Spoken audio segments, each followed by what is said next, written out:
I'm here with Kyle Newacheck, who I've worked with for over 10 years. He is the creator of Workaholics. He was also the producer and director.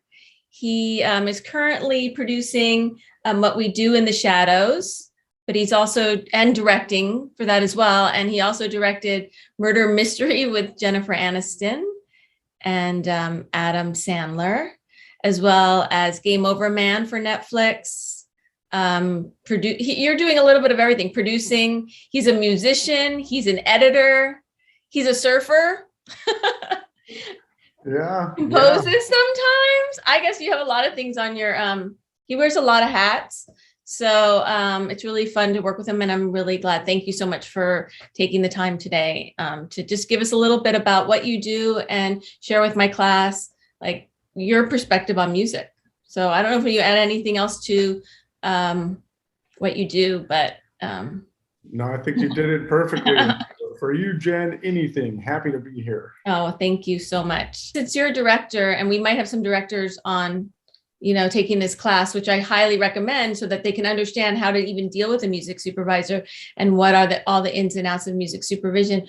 Are there any advice you give to like an up and coming, director or producer? Because you also produce.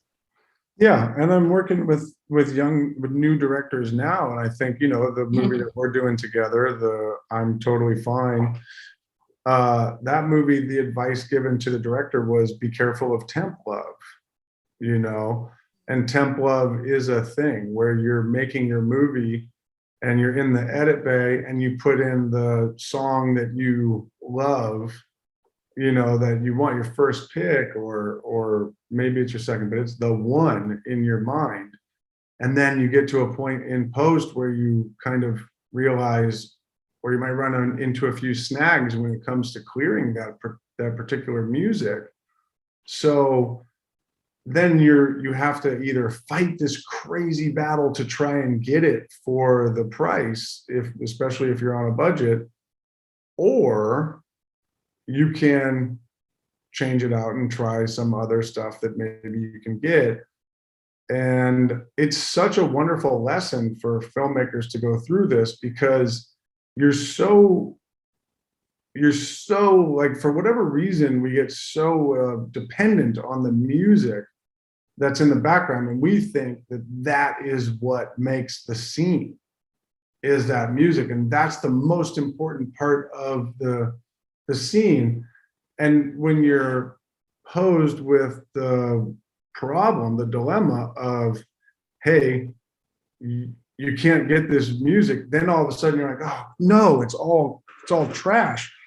But really, the cool thing about replacing it and just finding another piece of music that works is that now you put in something else, and all of a sudden you realize, hey, my scene is the thing that works. Like the scene itself is what works, and what we're doing underneath it is lifting that scene up. Dancing it, yeah.